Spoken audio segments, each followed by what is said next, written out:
Hello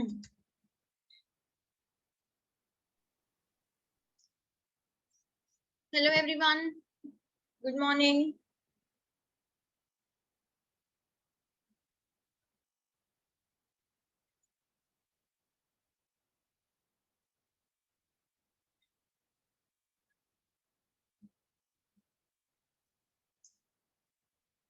So I hope कि कल की क्लास आपको समझ में आ गई होगी सबको and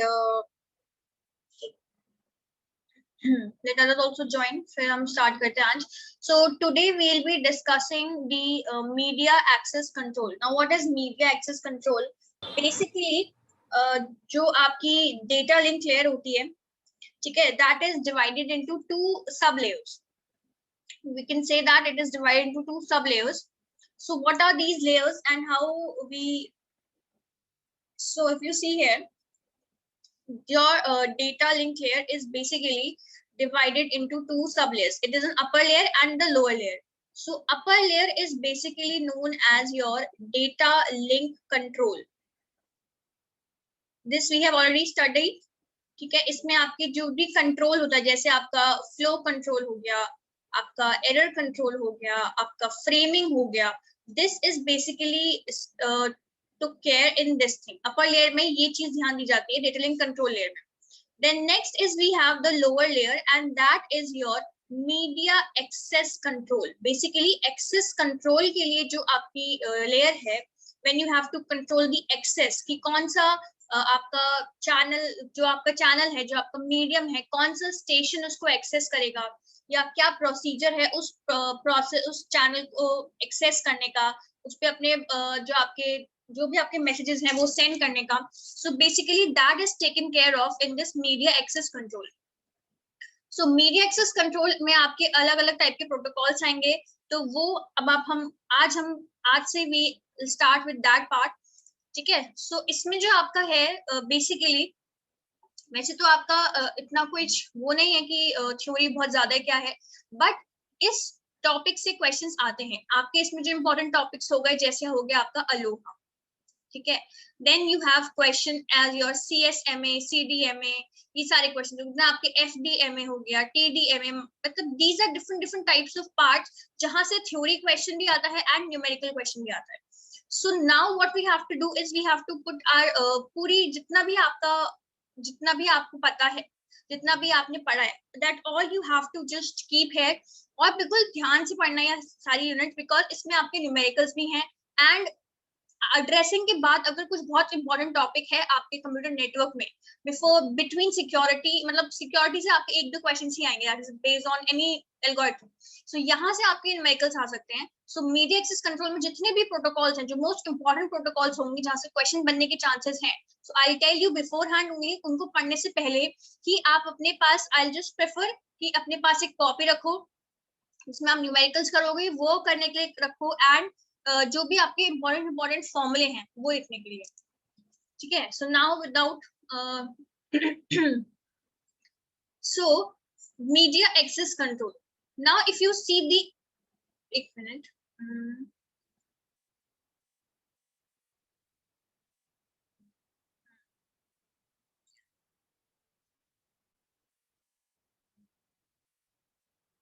so the data link layer can be considered as two sublayers. So upper sublayer responsible for data link control and the lower sublayer responsible for resolving access to the shared media. मतलब कि if you are sharing your channel with two or more devices, so आप कैसे access जो problem आएगी कि कौन सी device कब access कर सकती है, बिकॉज अगर आपका एक ही कॉमन मीडियम है और बहुत सारी डिवाइसेस उसको एक्सेस कर रही हैं, then the result will be collision, क्योंकि अगर इसने भी अपना डेटा भेज दिया एंड उसी पॉइंट ऑफ टाइम पे इसने भी अपना डेटा भेज दिया, so that will result in a collision. So this access thing is basically taken care of in this layer. So if the channel is dedicated means that if the channel is dedicated between two devices, that if this device and this device will only use this channel, so there is no problem of access. Why? Because it is fixed कि this will send, this will receive, this will send, this will receive. So अगर आपका channel dedicated हो जाए, that it is dedicated to a particular station, to a particular user to a particular, what you can say, device, so you do not need a lower sublayer. Lower sublayer is basically when you have to resolve the access problem ki how you will access this channel or how you will access the shared channel. Good morning, ma'am. Good morning, Senorita. So the upper sublayer, that is your data link control, is responsible for flow and error control. So it is called logical link control, LLC layer. ठीक है? So अभी जो हमने आपकी जो पुरानी हमें layer पढ़ी, that is basically the upper sublayer, and उसको आप बोलते हो logical link control, LLC. ठीक है? नाम ये ध्यान रखना. And the lower sublayer that is mostly responsible for multiple access resolution is called media access control, that is MAC layer. ठीक है, सो ये दो पॉइंट्स हैं जो दे आर इंपॉर्टेंट, जो आपको पता होने चाहिए कि लॉजिकल लिंक कंट्रोल कौन सी लेयर है एंड मीडिया एक्सेस कंट्रोल कौन सी लेयर है. ओके, नाउ जो मल्टीपल एक्सेस प्रोटोकॉल्स हैं आपके, बेसिकली देयर आर 3 टाइप्स. पहला है random access protocols. Random access मतलब कि कोई फिक्स नहीं है, कोई भी कभी भी उसको आपके जो मीडिया उसको एक्सेस कर सकता है. बट हर जो आपका अलोहा है, CSMA, हर जो आपका प्रोटोकॉल है, it is better than the previous one.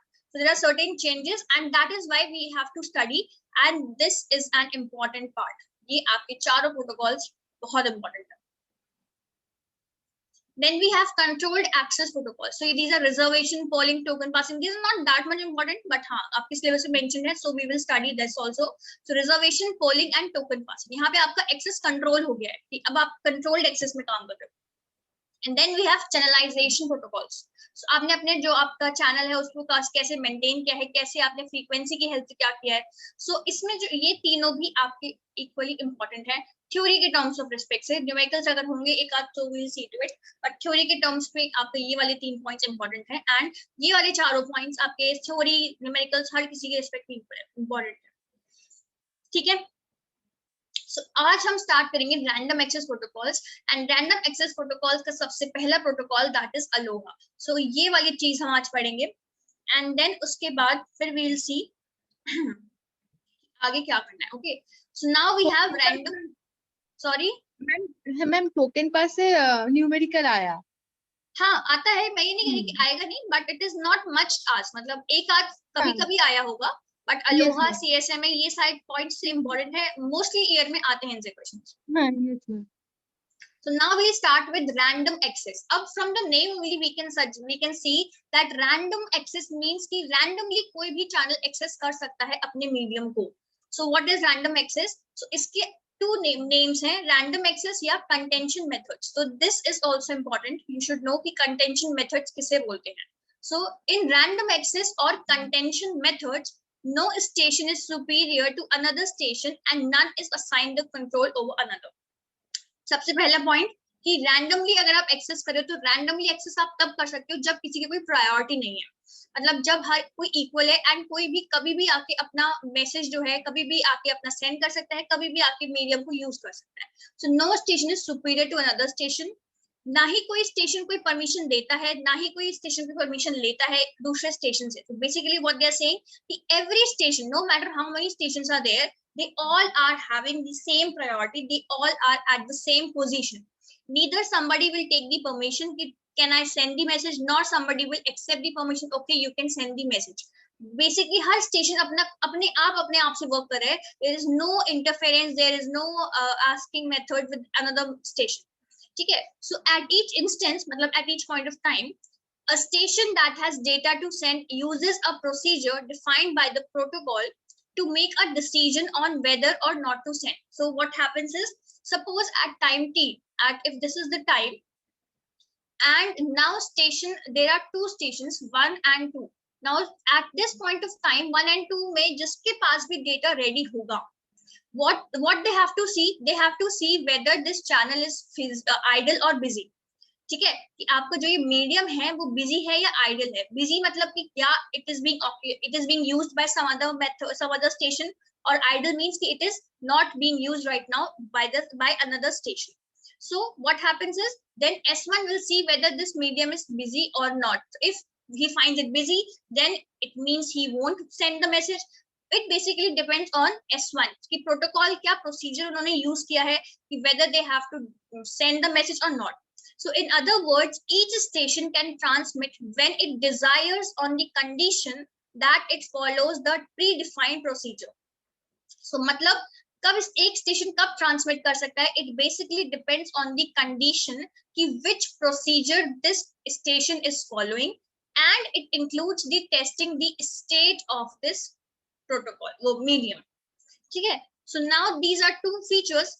First thing is there is no scheduled time for a station to transmit. कोई भी एक particular time schedule नहीं किया गया है कि S1 को मैसेज भेजना है तो T0 टाइम पे भेजना होगा, S2 को मैसेज भेजना है तो S2 सिर्फ T5 टाइम पे भेज सकता है. No, there is no time scheduled for any station. So transmission is random among the stations. That is why they are called random access. And no rules specify which station should send next. तो कोई भी station अगर मान लो there are 4 stations 1 2 3 4, so there is no particular rule कि S1 के बाद S2 ही भेजेगा. Any one of the stations कोई भी कभी भी मैसेज आपको भेज सकता है. So stations compete with one another to access the medium. That is why these methods are called contention methods. So what are the two different things? Random क्यों है? Because कोई भी fixed time नहीं है, कोई भी time schedule नहीं किया गया है for a station to transmit. And contention क्यों है? Because there is no specified rule कि which station will send the message next. Anyone who is having the message and who can access the medium can send the message. Okay, so अब आपका आया सबसे पहला important protocol, that is ALOHA Random Access Protocol. ठीक है. So ALOHA basically is आप इसको ALOHA protocol बोल सकते हो, ALOHA method बोल सकते हो. It is a simple communication scheme in which every transmitting station or source will send the data whenever a frame is available for transmission. मतलब जैसे ही आपका suppose if you're using the ALOHA method, so what will happen is as soon as you are having the data, you are having the frame to send, you will transmit it. ठीक है. So what is the case in ALOHA?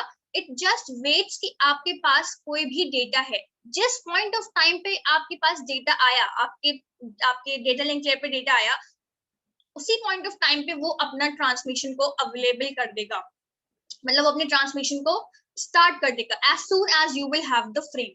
ठीक है. So ALOHA is the earliest random access method developed at the University of Hawaii in 1970. It was designed for wireless LAN, but it can be used on any shared medium. So now, अब there is a possibility that collisions होंगे. कैसे? Okay, चलो एक मान रहे हैं. मतलब what they are saying is that कि suppose यहाँ पे आपका this is the medium that is being shared. ठीक है. अब यहाँ पे आपका एक station है 1. एंड ये आपका बिल्कुल शेयर्ड मीडिया दिखा रही हूँ आपको, जस्ट इन केस आपको कोई डाउट ना हो इसलिए. ठीक है. ये आपके 2 स्टेशंस हैं suppose. Now at this point of time what happened at suppose this is T0, what happened was कि station 1 started sending a frame. ठीक है. Now at point T equal to 2, that is at this point what happened was that station 2 also started sending the frame. ठीक है. Now यहाँ तो हमें लग रहा है कि these are different frames, but what is happening basically अगर हम वैसे सोचें, so this is the medium. ठीक है. At time T0 this is the frame of S1, this is S1's frame, ये आपका S1 का frame है.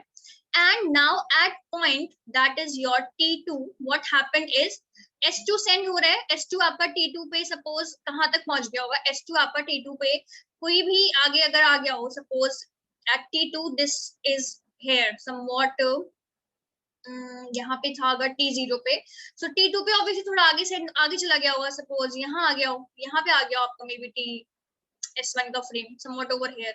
ठीक है. यहाँ पे आ गया. अब now what happened, now at T2 other कोई स्टेशन है उसने अपना फ्रेम ट्रांसफर करना शुरू कर दिया. यहाँ पे तो आपका स्टेशन शेयर्ड ही है, but what is happening is यहाँ पे आपका medium, this is a shared medium, but what is happening is कि जस्ट टू क्लियर इट मैंने अलग अलग ड्रॉ किया है. ठीक है.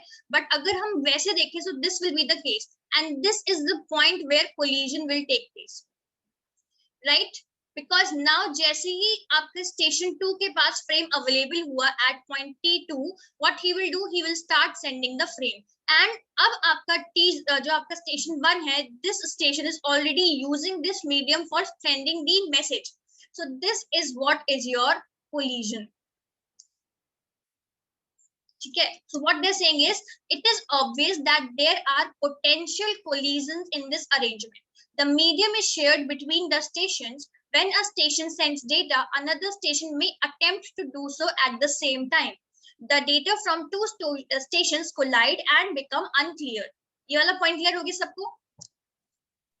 ठीक है. So next is, any station can transmit data to a channel at any time. So Aloha में क्या है कि जैसे ही आपके पास मैसेज आपके पास अवेलेबल हुआ data, you can transmit the data to the channel. It does not require any carrier sensing. Carrier sensing basically means कि when you are before sending the message, before transmitting the message और before putting the message on the channel, the station try to sense whether the channel is free or not. So यहाँ पे क्या होता है, Aloha के case में, ALOHA does not require any carrier sensing. ALOHA carrier sensing करता ही नहीं. जैसे उसके पास डेटा आया कि it will transmit it directly on the channel. So collisions and data frames, जो आपके कोलिजन की वजह से आपके डेटा फ्रेम्स हैं, they may be lost during the transmission of data through multiple stations.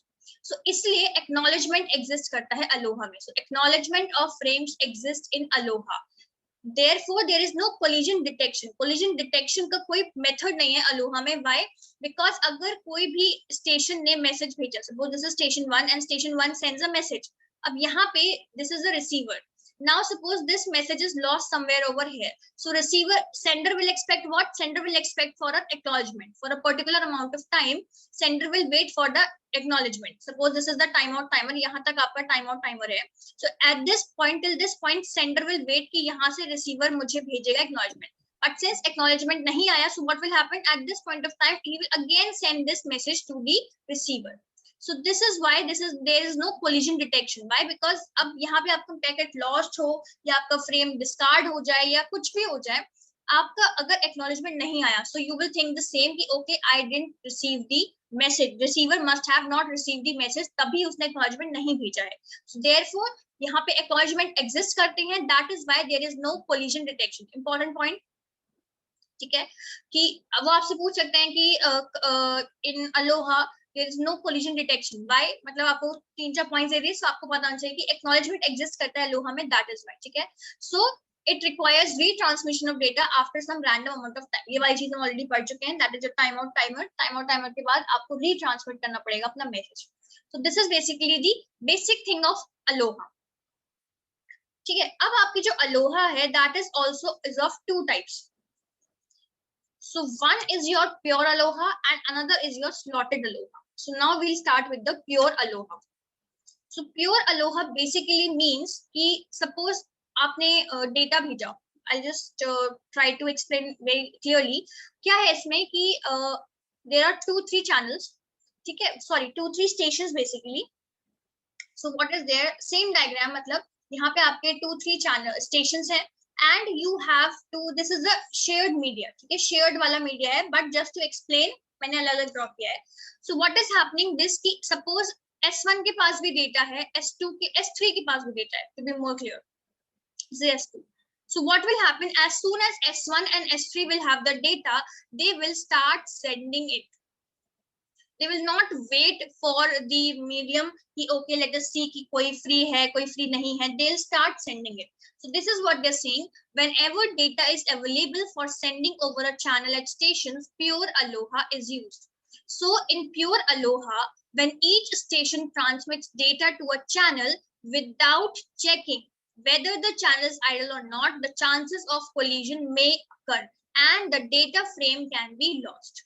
ठीक है. So when any station transmits the data frame to a channel, the pure ALOHA waits for receiver's acknowledgement. If it does not acknowledge the receiver and within the specified time, the station waits for a random amount of time called the back of time, and the station may assume that the frame has been lost or destroyed. Therefore, it retransmits the frame until all the data are successfully transmitted to the receiver. Basically जो ALOHA की working है वही आपकी pure ALOHA है. Pure ALOHA आपका is not different from ALOHA. Mean same ही है कि आपका जो भी अलोहा की जो वर्किंग थी उसको हमने प्योर अलोहा बोला था, और उसके बाद जो हमने next Aloha. Sorry, I didn't quite catch that. Could you please repeat? Sorry. सो जो भी आपका अलोहा, जो भी आपका जो हमने अलोहा पढ़ा था, that is similar to pure ALOHA only, ठीक है। सो आपका जो प्योर अलोहा है दैट इज अलोहा ओनली, उसके बाद जो आपका नया अलोहा है that is your slotted ALOHA, ठीक है। सो प्योर अलोहा में क्या है, कुछ भी नहीं, सिंपली जैसे ही आपका स्टेशन फ्री हुआ, जैसे ही आपका चैनल फ्री हुआ, आप जो आपका स्टेशन है, जितने भी स्टेशन उससे कनेक्टेड है, जिसके पास भी डेटा होगा, वो it will start randomly at that point of time, जैसे ही उसके पास डेटा अवेलेबल हो गया। So there are more chances of collision, but in pure ALOHA what exist, in pure ALOHA exist the acknowledgement thing. So अगर receiver is not able to send the acknowledgement, so there is a time that is back off time. So क्या होता है, station एक random amount of time के लिए wait करते हैं, Aloha के केस में उसे बोलते हैं बैक ऑफ टाइम, ठीक है। तो इस पॉइंट ऑफ टाइम तक वेट करने के बाद what will happen is that sender will send the message again. Now अब ये अगर आपकी विजिबल है ये वाली इमेज, यस मैम, ठीक है। तो यहाँ से क्या हुआ, सपोज दिस इज स्टार्ट, मतलब यहाँ से आपके पास स्टेशन के पास एक फ्रेम है, let's say any station is there, ठीक है। So station is having a frame and he needs to send it. So what is happening is now we have k equal to 0. So k is basically the number of attempts. Number of attempts means कि in up till how many attempts your message can be sent, मतलब कि अब sender जो है, ठीक है। Now since there are many more chances कि आपका जो collision है हो सकता है वो बहुत बार हो, why? Because अब ये तो जरूरी नहीं है कि ना only 2-3 channels, 2-3 stations are there. There may be a possibility that around 15-16 stations are there. ठीक है। So now what happens is we have a variable that is k. So k decides कि up till how many attempts the sender can send the message. Same message, ठीक है, same message कि अगर मान लो first time lost हो जाए, सो आप दोबारा भेज रहे हो, दोबारा लॉस्ट हो गया, तीसरी बार भेज रहे हो, तीसरी बार कोलिजन हो गया, चौथी बार भेज रहे हो। So this is basically k tells up to how many times the sender can attempt to send the message to the receiver, ठीक है। अब आपका वैल्यू है k की, आपने सेट की value 0। Now what happened, station ने फ्रेम को सेंड कर दिया। अब स्टेशन ने फ्रेम को सेंड किया, so what is it basically, अगर हम इसका वो बनाए image, so this is the sender and this is your receiver. Now what happened at k equal to 0,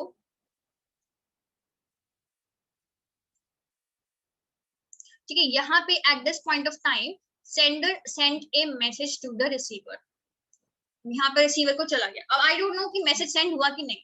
अब यहाँ पे there is this time that is known as, this is the point of time, यहाँ पे this is your wait time out time, यहाँ पे इन्होंने इसको बोला है वेट टाइम आउट टाइम।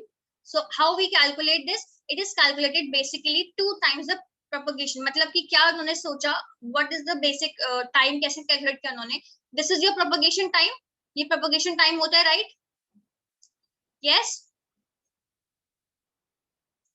पता है ना आप लोगों को, this is the propagation time, sender से रिसीवर तक मैसेज सेंड होने में, एंड रिसीवर से सेंडर तक एक्नॉलेजमेंट आने में भी उतना ही टाइम लगता है, टीपी ओनली, ठीक है। So what they have said कि लेट अस से कि जो हमारा वेट, जो हमें जिस टाइम तक वेट करना है, सेंडर को जिस पॉइंट ऑफ टाइम तक वेट करना है, दैट इज 2 TP, मतलब कि अगर रिसीवर को भेजना है acknowledgement, so he will be able to send within this time period. So उन्होंने इसलिए रखा वेट टाइम आउट टाइम रखा 2 into TP। Now what happened, अब अगर एक्नॉलेजमेंट रिसीव हो गया within this period of time, within this wait time out time, if your acknowledgement is received, you will say it is a success. But if your acknowledgement is not received, अब what is the case, that acknowledgement आया ही नहीं, ठीक है। Now this is the case that acknowledgement is not received by the receiver. So what happened, sender ने भेजा message and this is the wait time out time जो आपने wait किया, ठीक है। And now up till this point you are not able to receive the acknowledgement from the receiver. So what you will do, now you will try to retransmit the frame. But before retransmitting the frame, you have to increase your attempt number, because अभी तक आपने सिर्फ first मतलब zero time, मतलब this is the first time you are sending the message, आपने re-attempt नहीं किया अभी तक। But अब when you will put k equal to 1, this means that this is your first re-attempt, ठीक है। अब क्या हुआ, now what you will do, you will check, basically क्या करते हैं हम, जो हमारी नंबर ऑफ अटेम्प्ट्स होते हैं उसकी हम एक वैल्यू फिक्स कर देते हैं कि अगर इस वैल्यू से ज्यादा अटेम्प्ट्स हम कर रहे हैं, so we will abort this transmission. So what will happen, अब आप चेक करोगे कि k की जो आपने वैल्यू कैलकुलेट की है, is it greater than k max और नॉट. इफ इट इज ग्रेटर, अगर वो ग्रेटर है, so what will happen, you will abort it. So अभी आपकी k की वैल्यू क्या हो गई, right now your k is 1. So you will check, so it will be no, it is less than k max. So k max 15 थी, अभी आपने check किया, so 1 is less than 15. So now what will happen, now we will move upside. So what they are doing, they are saying that choose a random number r. कोई भी एक number लेना है आपको. हाँ जी ma'am, how can I decide the value of k max? see, this is mostly in mostly cases 15 में fix कर दी जाती है, क्योंकि इससे ज्यादा आपकी वैल्यू वो फिक्स नहीं की जाएगी. ठीक है, ये बेसिकली प्योर अलोहा में 15 ही फिक्स रखते हैं. ठीक है, now you have to choose a random number. आप कोई भी एक रैंडम नंबर है r जो आप चूज कर सकते हो between 0 to 2 raised to power k minus 1. अब आपकी वैल्यू क्या है, k की वैल्यू है 1. सो 0 to 2 raised to power 1 आपकी 1 हो गई. इसमें आप कोई भी रैंडम वैल्यू, मतलब एक ये इन्होंने मेथड निकाला है कि ये डिपेंड करता है आपके यूजर पे या आपके व्हाटएवर जो भी आप पे ऑपरेट कर रहे हो, कि यहाँ पे आप क्या वैल्यू चूज करोगे r, एक रैंडम नंबर r करना. Now why we are requiring random r, because we have to calculate the back of time. Back off time मतलब कि बिफोर रीट्रांसमिटिंग द फ्रेम, एक आपने यहाँ पे वेट किया एक्नॉलेजमेंट का, अब आपने अपना जब अटेम्प्ट बढ़ाया उसके बाद आपने एक बैक ऑफ टाइम रखा जो आप कैलकुलेट करोगे with the help of this random. या तो आपने प्रोपगेशन टाइम से मल्टीप्लाई कर लो, या आप अपने फ्रेम ट्रांसमिशन टाइम से उसे मल्टीप्लाई कर लो. सो आपका बैक ऑफ टाइम आ गया. उस टाइम तक वेट करने के बाद आप दोबारा से सेंड करोगे अपने फ्रेम को, फिर दोबारा से आपका वही प्रोसीजर दोबारा चलेगा. So this is the basically working of your pure ALOHA. So what happens is आपने एक fix slot, एक आपने वेरिएबल फिक्स कर दिया, that will tell you the number of attempts, कि आपके कितने attempts हो गए हैं while sending the particular, एक ही मैसेज की बात हो रही है. ठीक है, फिर आपने फ्रेम भेजा, फिर आपने एक पर्टिकुलर अमाउंट ऑफ टाइम तक वेट किया. अगर आपको एक्नॉलेजमेंट मिल गया, सो वेरी गुड, आपने वहीं पे आपको सक्सेस मिल गई. But if you are not received the acknowledgement, what will happen is you will increase the value of k, that is you will increase the number of attempts. Now I am re-attempting for the first time. Now you will check this value, whether this value is greater than k max or not. If it is greater than k max, you will abort this transmission. But if it is not greater than k max, you will choose a random number r between this 0 to 2 to the power k minus 1, and you will find the back of time. So back of time is basically when you are waiting to resend the frame again, and then after waiting for that particular amount of time आप दोबारा से frame भेज दोगे. Basically time बहुत छोटा होता है. Why? Because these times are basically milliseconds and all. So बहुत ही छोटे होते time, इतने पता भी नहीं चल पाते. ठीक है, so this is the basic working of behind flow chart of your pure ALOHA. अब अगर आप ये डायग्राम देखो, you will be very clear, कि आपको पता लग जाएगा कि कैसे क्या हो रहा है. See, स्टेशन 1 है. दिस मीडिया, जो आपका ये मीडिया दिख रहा है ना, ये आपका शेयर्ड मीडिया है. जस्ट इन केस आपको कंफ्यूजन ना हो, इसलिए उन्होंने अलग अलग बनाया है. ठीक है, सब स्टेशन 1 ने 2 फ्रेम सेंड किए, स्टेशन 2 ने भी 2 फ्रेम सेंड किए, स्टेशन 3 ने भी 2 फ्रेम सेंड किए, स्टेशन 4 ने भी 2 फ्रेम सेंड किए. सो इन टोटल इस एक सिंगल शेयर्ड मीडिया पे, शेयर्ड चैनल पे देयर आर 8 फ्रेम्स, 1 2 3 4 5 6 7 8, एक सिंगल शेयर्ड मीडिया पे. सो 1.1 आपका जब ट्रांसफर हुआ, सो कोई भी कहीं पे भी एरर, कहीं पे भी कोई वो नहीं था फ्रेम, सो ये आराम से सेंड हो गया. जब आपने 1.2 सेंड किया, सो उस पॉइंट ऑफ टाइम पे आपका ये जब 2.1 सेंड हुआ, 3.1 स्टार्ट हुआ और 4.1 स्टार्ट हो गया. सो ये चारों के चारों फ्रेम्स जो हैं, ये हो जाएगा कोलिजन इनमें. So they won't be able to reach the receiver.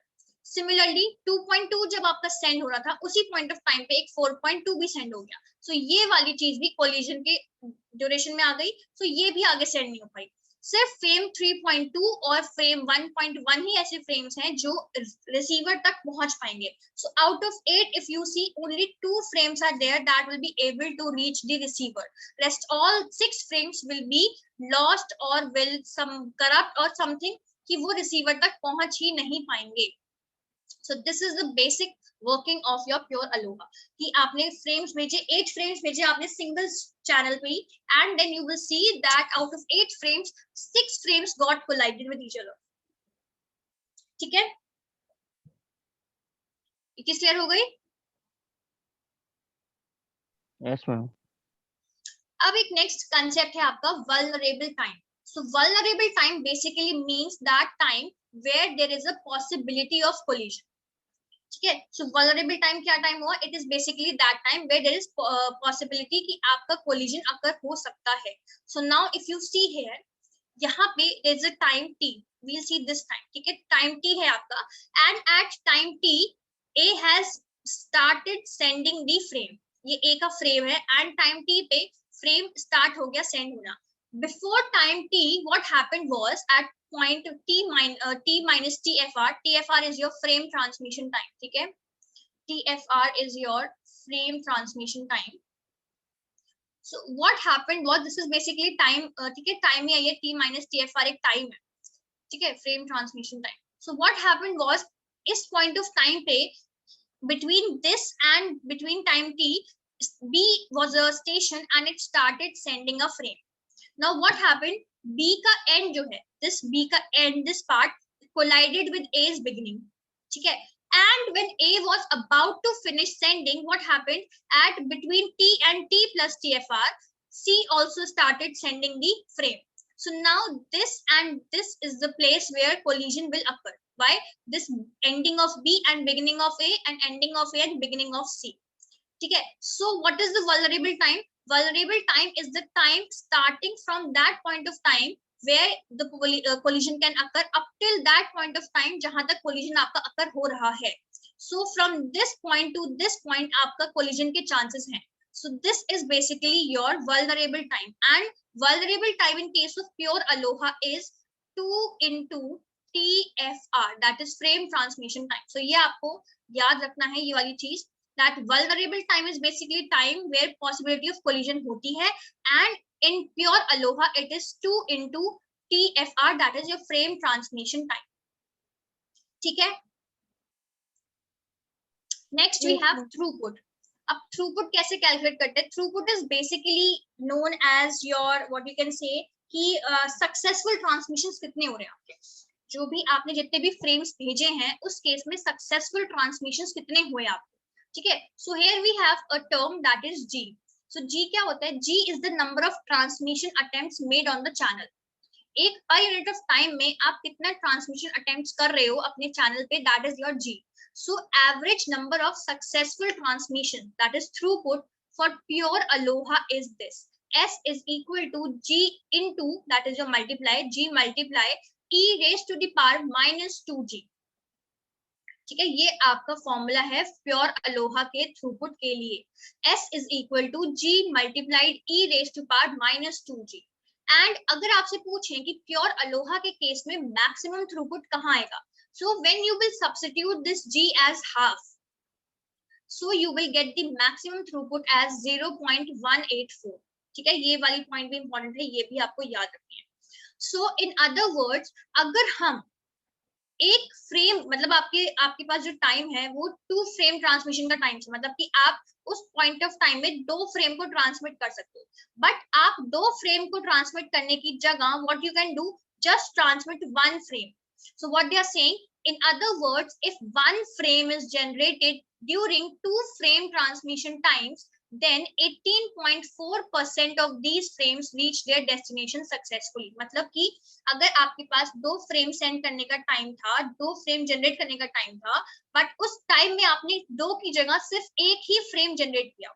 Basically मतलब कि अगर आपके पास 8 फ्रेम्स जनरेट करने का टाइम था and you have done only 4, आपने बिल्कुल हाफ कर दिए, आपने 8 का हाफ करके सिर्फ 4 फ्रेम्स जनरेट किए. This means that 18.4% of the frame, जो इसमें से आपके 18.4% जो फ्रेम्स हैं वो डेस्टिनेशन पे सक्सेसफुली पहुंच जाएंगे. हाँ जी पूनम, मैक्सिमम ये आपका फिक्स्ड है ऑलवेज. प्योर अलोहा का मैक्सिमम जो आपका थ्रूपुट है वो इतना ही है. सो दिस इज व्हाई सी इतने ज्यादा कोलिजन्स हैं कि इसका जो थ्रूपुट है वो बहुत ज्यादा लो है. थ्रूपुट बोलो, एफिशिएंसी बोलो, बहुत ज्यादा लो है. सो इसीलिए स्लॉटेड अलोहा को इंट्रोड्यूस किया गया था.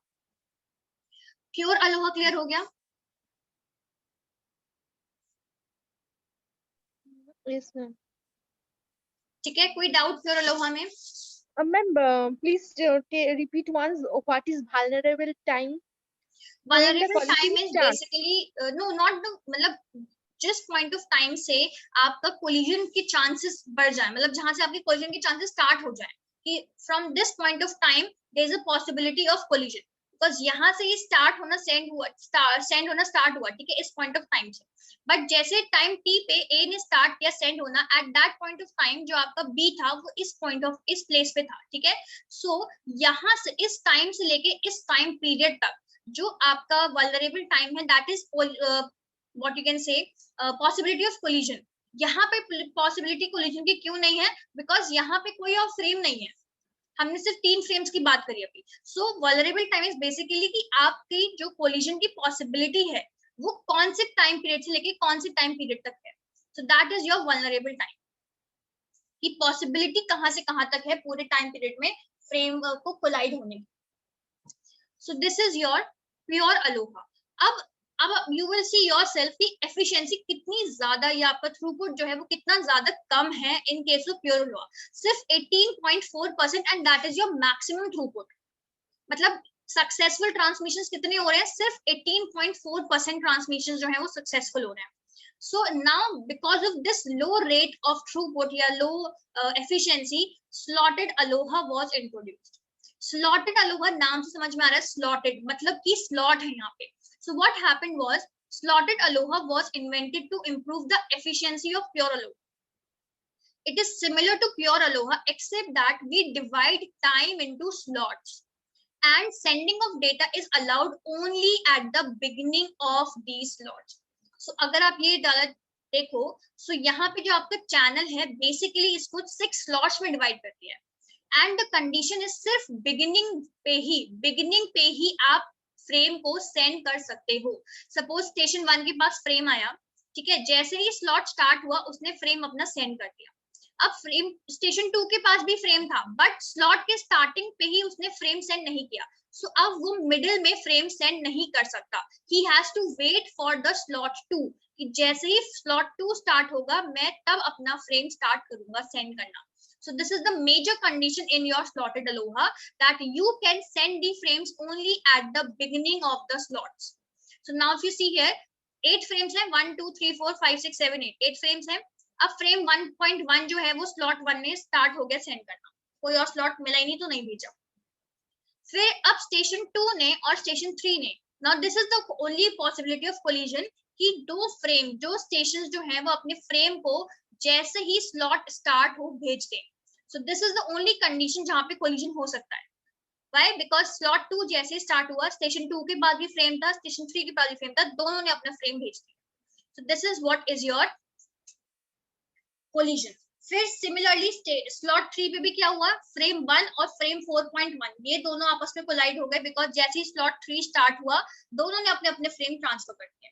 नेक्स्ट वी हैव स्टेशन 2 में फ्रेम 2.2 आराम से चला गया, फ्रेम 4.2 आराम से चला गया, एंड फ्रेम 3.2 आराम से चला गया। So if you see here 1 2 3 4 वहां पे कितने कोलिजन्स हो रहे थे प्योर अलोहा में, 6 कोलिजन्स, एंड यहाँ पे कितने कोलिजन्स हो रहे हैं, यहाँ पे आपके हो रहे हैं सिर्फ 4 collision.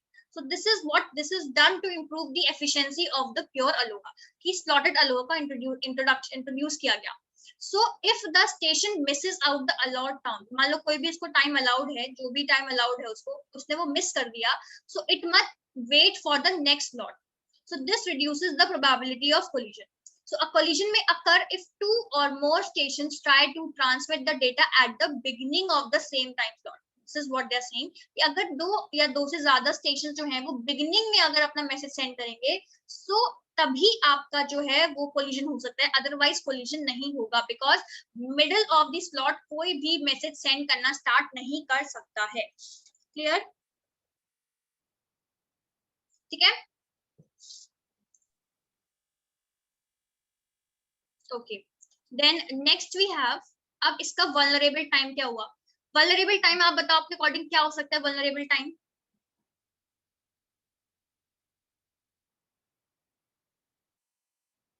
If you see here, यहाँ पे आपके 2 स्लॉट्स हैं, एक स्लॉट ये है और एक स्लॉट ये है। अब अगर B started sending the message at T minus TFR, ठीक है, so अब there's a case that इसके बीच में in between these 2 slots nobody can send the message, मतलब बीच में नहीं भेज सकता, स्टार्टिंग में भेजना तो भेज देता, बीच में nobody will be able to send the message. So now what will happen is A और C जो है वो कब भेज रहे हैं at the starting of the second slot. So now the vulnerable time is reduced to this frame transmission time only. So slotted ALOHA के case में जो आपका vulnerable time है वो TFR है, that is a frame transmission time only, and उस pure ALOHA के case में it is 2 times the frame transmission time. Because pure ALOHA में मिडिल में भी आप फ्रेम को सेंड कर सकते हो एंड एंड में भी आप सेंड कर सकते हो, किसी भी पॉइंट ऑफ टाइम पे आप अपने फ्रेम को सेंड कर सकते हो. बट स्लॉटेड में स्लॉट अवेलेबल है, तो आपको सिर्फ बिगिनिंग में ही सेंड करना है. तो आपकी जो प्रोबेबिलिटी है कोलिजन की वो रिड्यूस हो गई. ठीक है. सो इसका जो थ्रूपुट का फॉर्मूला है that is your S is equal to G into E raised to power minus G. ठीक है. यहाँ वहां पे क्या फॉर्मूला था, G into E raised to power minus 2G, और यहाँ पे क्या फॉर्मूला है, सिर्फ simple G. So this is the difference between slotted ALOHA and pure ALOHA. So यहाँ पे आपकी maximum throughput कितनी है, 0.368, और कब, जब G is equal to 1. वहां पे क्या वैल्यू थी G की जब आपकी maximum throughput थी, हाफ करेक्ट.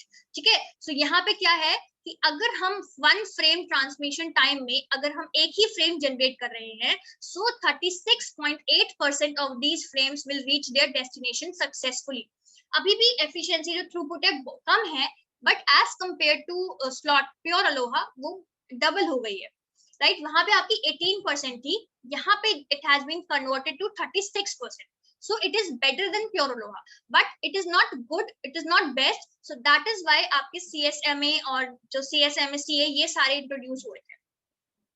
ठीक है. So this is the basic difference between your pure ALOHA and slotted ALOHA, and this much is there in ALOHA. अब आपका एक क्वेश्चन है, this was asked in 2018. ठीक है. इसको ट्राई करो, और फिर इसमें आप एक चीज मैं आपको बताऊंगी, अगर आपको फॉर्मूला नहीं पता हो स्लॉटेड ALOHA का, यहाँ पे स्लॉटेड ALOHA यूज हो रहा है, सो स्लॉटेड ALOHA का फॉर्मूला मैं लिख देती हूँ आपके लिए, S is equal to G into E raised to power minus G. ये आपका फॉर्मूला है. अब E की वैल्यू में बता देती हूँ आपको, ये आपको पता होना चाहिए, बट E is 2.718. करो, उसको ट्राई करो.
हो रहा है?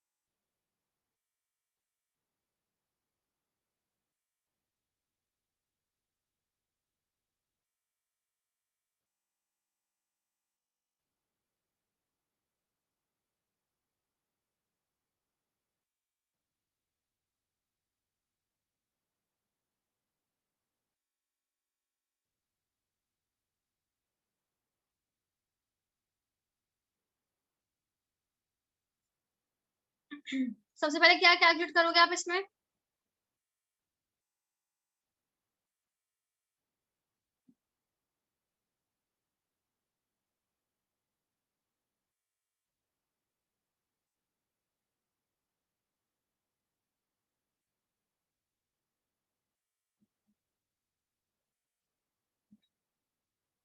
Total number of bits. See, the correct answer is not 149, it is 49. ठीक है, the correct answer is 49. And somebody said something, Poonam is saying correct. Frame transmission time कैसे calculate किया आपने पूनम? क्या है आपका frame transmission time? So now if you see here what they are saying, they have given you that if you see आपका कितना frame size कितना है यहाँ पे 200 बिट का है फ्रेम साइज. ठीक है, so for what you will write, first write whatever is available to you. So frame size is given to us 200 bit. Then we have given 200 kbps bandwidth. Then we have been given a bandwidth. So what is the bandwidth? Bandwidth is 200 kbps. Now can I calculate the frame transmission time?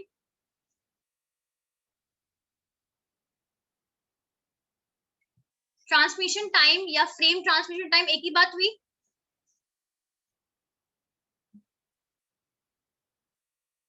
Yes, ma'am. So it will be 200 bit upon 200 kbps. क्या value आई इसकी? What is the value of this? क्या value आई frame transmission time की?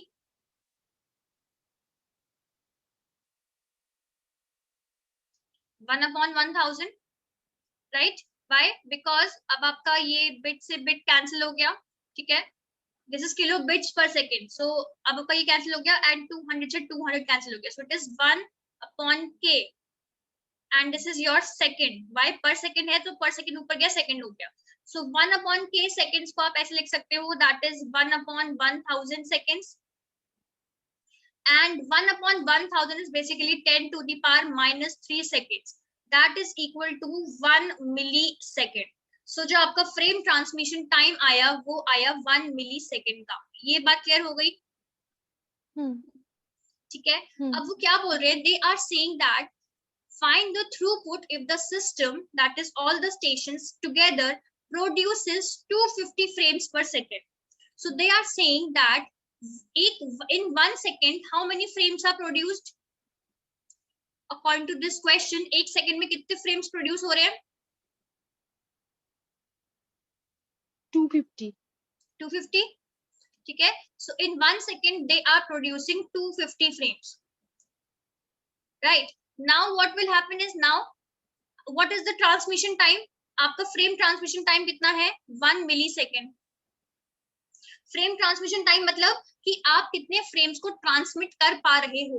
How many time in the time you are taking for transmitting the frames, that is your transmission time. क्या होता है transmission time? Basically होता है कि अगर मेरा ये स्टेशन है, सो मैं कितने टाइम में अपने जो भी इस स्टेशन से जो आपके पैकेज है या जो फ्रेम्स है उनको आप चैनल पे डिलीवर कर पा रहे हो. यही तो हुआ ट्रांसमिशन टाइम. यही होता है ना? Yes, ma'am.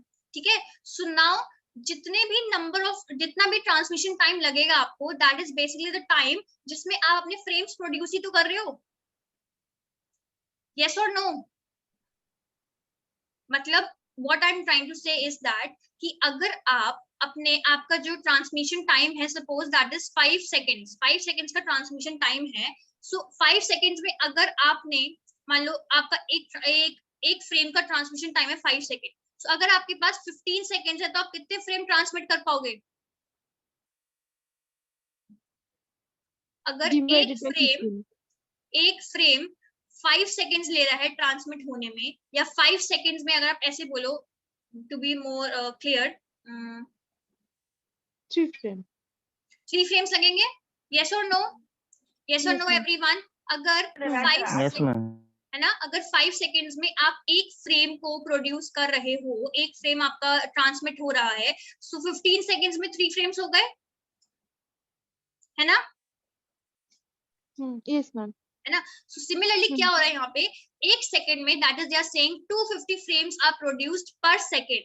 मतलब एक सेकेंड में 250 फ्रेम्स अगर प्रोड्यूस हो रहे हैं, so now they are saying आपका ट्रांसमिशन टाइम कितना आया? 1 मिली सेकेंड। सो 1 मिली सेकेंड में कितने फ्रेम्स होंगे बताओ? 1 मिली सेकेंड में आप कितने फ्रेम्स प्रोड्यूस कर पाओगे? 1 millisecond is nothing but 10 raised to power minus 3 seconds, right? So it will be, अगर एक सेकेंड में 250 फ्रेम्स हो रहे हैं, so 10 raised to power minus 3 seconds में कितने होंगे? 250 into 10 raised to power minus 3, यही तो होगा।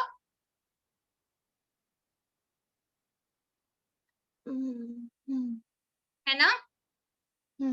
अगर ये होता है कि यही हुआ ना? हाँ, आप इसको 1 मिली सेकेंड को 10 to the power minus 3 seconds ही लो। इसको 1 मिली सेकेंड सोचो मत, वैसे तो ये 1 मिली सेकेंड हो गया, but in just to keep it clear, यहाँ पे आप इसको 10 to the power minus 3 seconds ही लो। ठीक है? सो अगर एक सेकेंड में आपके इतने फ्रेम्स प्रोड्यूस हो रहे हैं, सो इतने सेकेंड्स में आपके कितने होंगे? मल्टीप्लाई हो जाएगा, सिंपल सी बात है ये तो। Yes ma'am. है ना? वहां पे क्या आ रहा था कि 5 सेकेंड में आपका एक फ्रेम जनरेट हो रहा था। सो पहले तो आप एक सेकेंड में निकालोगे कितने फ्रेम जनरेट हो रहे हैं, दैट इज 1/5, क्योंकि डिवाइड कर दोगे 1/5 फ्रेम्स हो गए, और फिर आप निकालोगे 15 सेकेंड में, तो वो क्या होगा? 15 into 1/5, तो आपका क्या आ गया? 3 फ्रेम्स। यही तो होता है बेसिक मैथ्स, यही तो ऐसे ही तो करते हैं जब भी कुछ वैल्यू निकालनी होती है एक सेकेंड की। ठीक है? So this is what you have done. So अब आपकी जो वैल्यू आई, दैट इज योर 1/4। 1/4 कैसे आई? 10 raised to power minus 3 है, so I can write it as 1/1000। 10/-3 को मैं लिख सकती हूँ 250 into 1/10 to the power 3, plus हो गया ये, दैट इज 250/1000, दैट इज 1/4। तो मतलब कि 10 to the power minus 3 seconds अगर मेरा ट्रांसमिशन टाइम इतना है, so I'll be able to transmit 1/4 frames, right? Yes or no? Yes ma'am। ठीक है? और ये वैल्यू हो गई आपकी G की वैल्यू। G क्या है बेसिकली? G इसकी आप अपने कितने फ्रेम्स ट्रांसमिट कर पाते हो। so, आपके पास ट्रांसमिशन टाइम आपको पता लग गया, so आप इतने फ्रेम्स ट्रांसमिट कर पाओगे पर यूनिट टाइम। 1 मिली सेकेंड में आप इतने फ्रेम्स ट्रांसमिट कर पाओगे। ये बात क्लियर हो गई?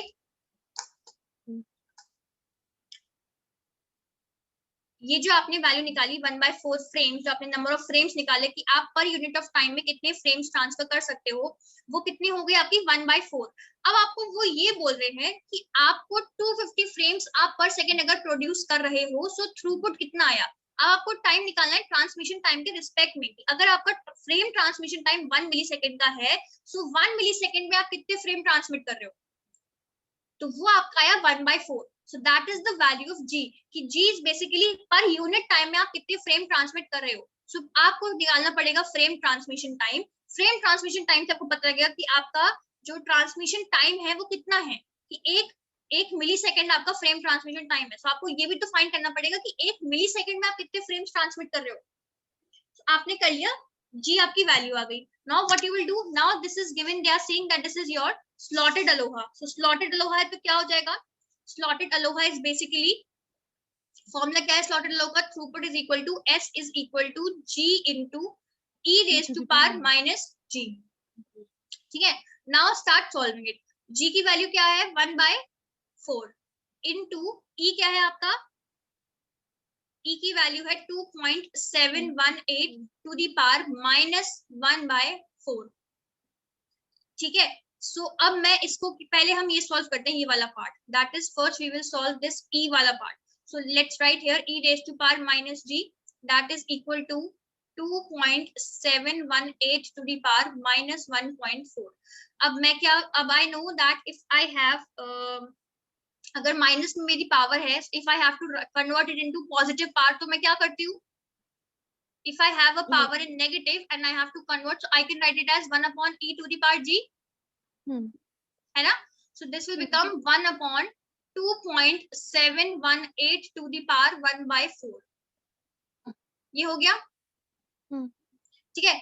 अब क्या है बेसिकली ये आपको कैलकुलेट करना है. ठीक है. कैसे कैलकुलेट करोगे वो मैं आपको बता दूंगी, बट क्या है कि दिस इज अ थोड़ा सा कॉम्प्लिकेटेड सा प्रोसेस है, तो थोड़ा समझना. बेसिक मैथ से वैसे ज्यादा कुछ कॉम्प्लिकेटेड नहीं है, लेकिन हाँ थोड़ी सी कैलकुलेशन पड़ी.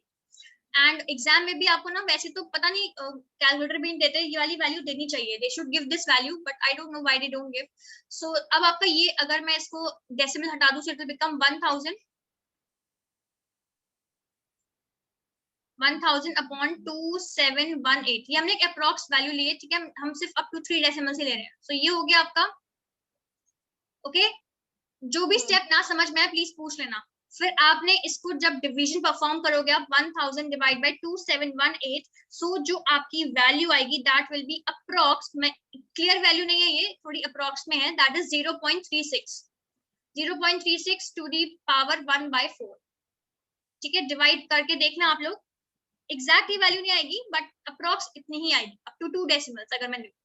Now what I can do, I can write it as 36/100. मैं लिख सकती हूँ इसे. ठीक है. देन अब I have to change this. What I can do, 36 को मैं ब्रेक कर सकती हूँ 6 into 6 की फॉर्म में, और 100 को ब्रेक कर सकती हूँ 10 into 10 की फॉर्म में. Yes or no? Yes ma'am.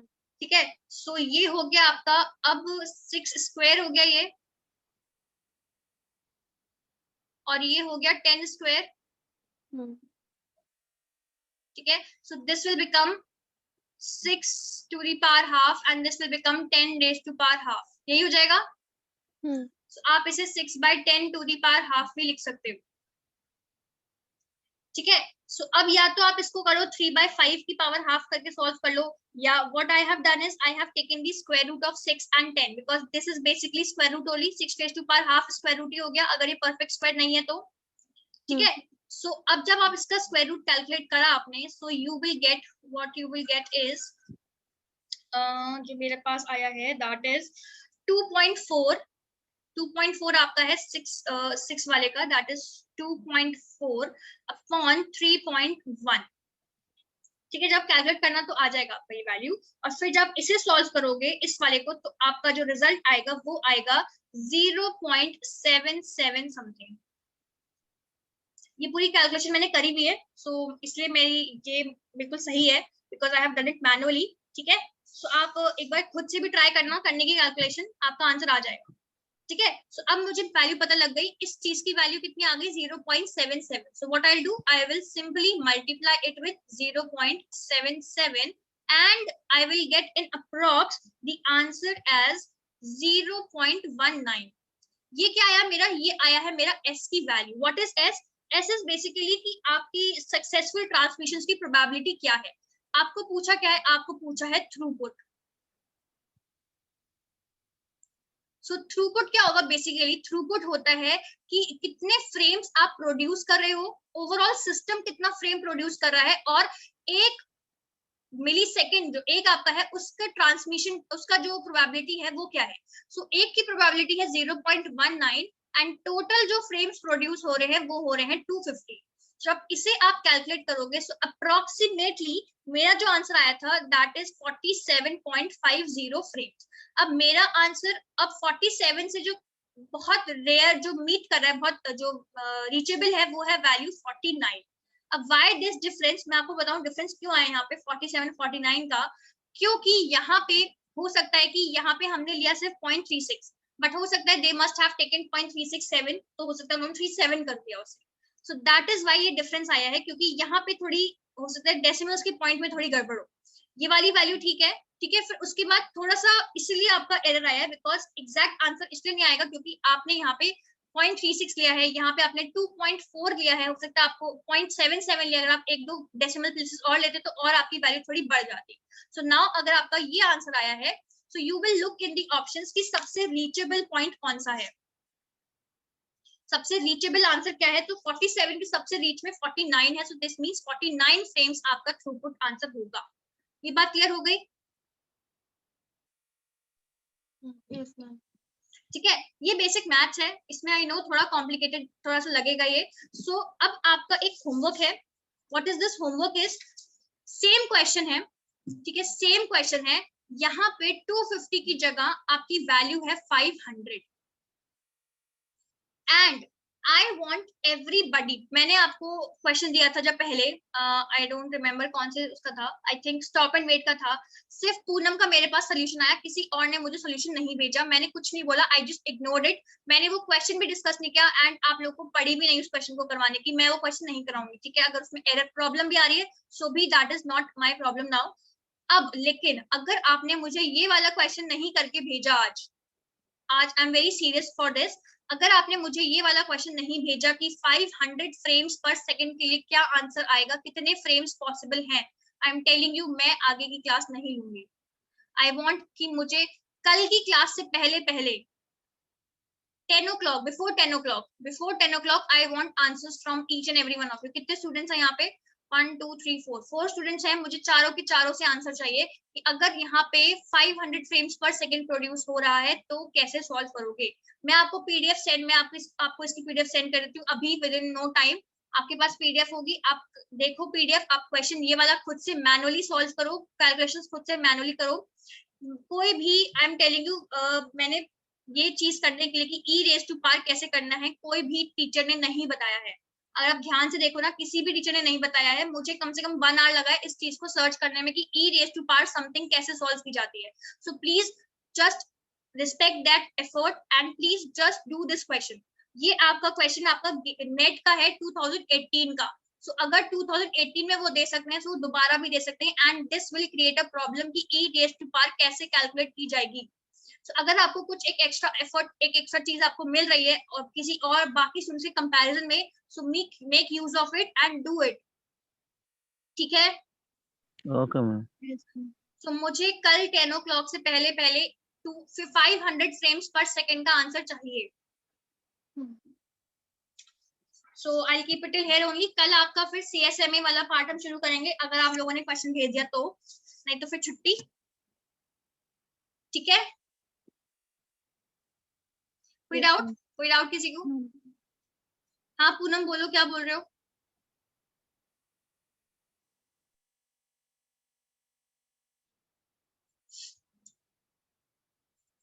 कुछ कह रहे हो पूनम?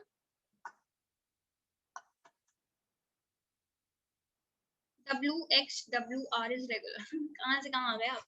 WXWR हाँ रेगुलर है। X क्या है आपका? X कांस्टेंट है या X आपका एक 0 और 1 की सीरीज है?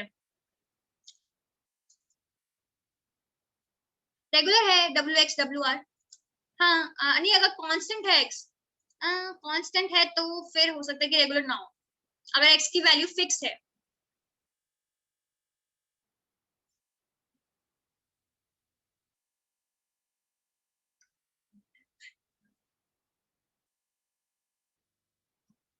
ये क्वेश्चन तो मैंने कराया है, नहीं कराया है? WXWR वाला क्वेश्चन कराया नहीं मैंने आपको? I am confused. एक बार वो वाली स्लाइड खोल के देखना, जो आपको पीपीटी, जो आपको मैंने पीडीएफ सेंड की है, जिसमें मैंने आपको ये वाला पार्ट कराया, जिसमें आपको 5-6 क्वेश्चंस कराए थे ये वाले। सो आपको अगर तब भी समझना है तो आप मेरे को बोलना, ठीक है, क्योंकि उसमें एक ही एग्जाम्पल नहीं था ना, मैंने आपको अराउंड 6-7 एग्जाम्पल्स लिए थे इसी टाइप के समझाने के लिए। तो आपको तभी वो क्लियर हो जाएगा कि ये रेगुलर है कि नहीं। देखा आपने?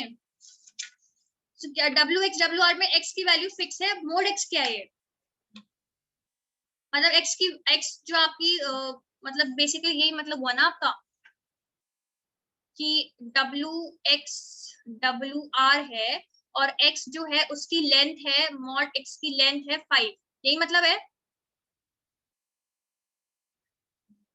सो अगर मैं W लूं, देखो जब ये था कि WX WR है एंड x कोई लेंथ नहीं थी, ठीक है, सो दिस मींस कि अगर मेरी कोई भी एक स्ट्रिंग है W लेट अस से 100 है और x कुछ भी है, ठीक है, x is anything and W reverse हो जाएगा 001। So what we were focusing on, we were seeing कि अगर W की x है और WR है, सो यहाँ की स्टार्टिंग स्ट्रिंग अगर 1 है, सो इसकी एंडिंग स्ट्रिंग भी 1 होनी चाहिए एंड बीच में सब कुछ जो है वो x ले लेगा।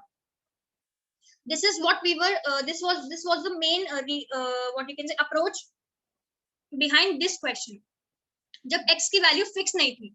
so what we were taking कि सिर्फ फर्स्ट और लास्ट वैल्यू को छोड़ दो, ठीक है, एंड मैं समझ गया आपका क्वेश्चन, शायद यही क्वेश्चन है आपका, अगर फर्स्ट और लास्ट आप बिट छोड़ दो, बाकी सारा कुछ अगर x अपने आप में कंज्यूम कर ले, so that will be a regular case, ठीक है। बट यहाँ पे क्या है, यहाँ पे they have fixed the value of x, यहाँ पे दे आर सेइंग कि x की वैल्यू जो है वो 5 बिट्स की ही है। अब यहाँ पे w कुछ भी हो सकता है और WR कुछ भी हो सकता है, तो ये आपका रेगुलर नहीं होगा। समझ में आया? अगर x पे कोई कंडीशन नहीं है तो आप उसको रेगुलर लोगे, because x will consume everything leaving the first and last bit. But अगर आपने x पे कंडीशन लगा दी कि x जो है आपका वो एक कुछ पर्टिकुलर सिर्फ इतने ही डिजिट्स का है, सो आपका वो x आपकी वो वाली स्ट्रिंग रेगुलर नहीं होगी। क्लियर हुआ?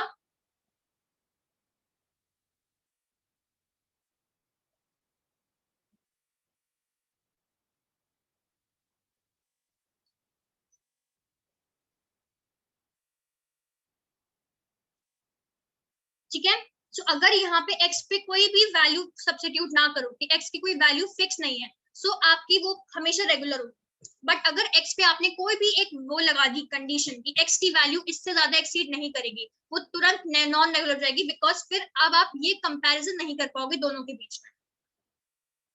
ठीक है, so this is what this is your TOC वाला क्वेश्चन हो गया। एंड ये वाला please homework please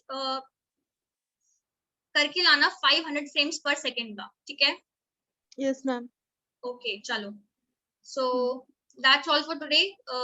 thank you everyone Thank you, ma'am. And take care. Bye, ma'am. Bye bye.